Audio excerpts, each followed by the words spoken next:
সুনামগঞ্জের দুয়ারাবাজার উপজেলা নরসিংপুর ইউনিয়নের সীমান্ত ঘেঁষা সোনালীচেলা নদীতে ড্রেজার মেশিন দিয়ে অবৈধভাবে বালু উত্তোলনের প্রতিবাদে মানববন্ধন কর্মসূচি পালন করেছে এলাকাবাসী।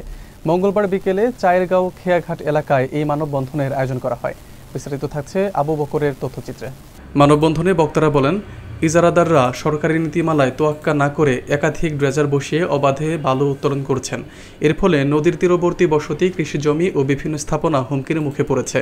বর্ষাকালে পাহাড়ি ঢল ও বৃষ্টিপাতের কারণে নদী ভাঙন ভয়াবহ রূপ নিতে পারে বলে আশঙ্কা করা হচ্ছে। বক্তারা আরও বলেন, এভাবে চলতে থাকলে অচিরেই বসতভিটা নদীগর্ভে বিলীন হয়ে যাবে।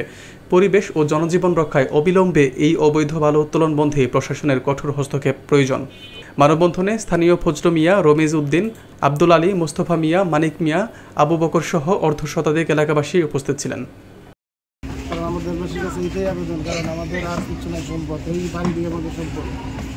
এখানে তো ডেজার লেগে আমরা বাড়ি করি, যে আশেপাশে বাড়ি ঘর আছে, আমরা তো এনে থাকা অসম্ভব হয়ে যাবো।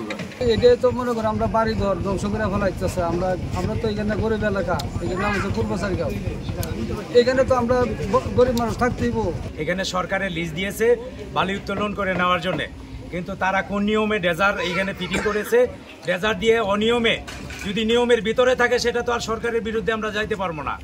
আর যদি কোনো অনিয়মে থাকে তাহলে অবিলম্বে যাতে ডেজার উড়িয়ে নেওয়া হয়, এই বিনীত ঊর্ধ্বতন কর্মকর্তা যারা আছে তাদের কাছে।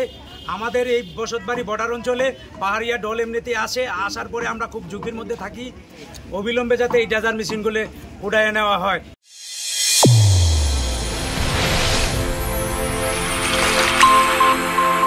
চ্যানেল A1 হৃদয় রেসপন্স।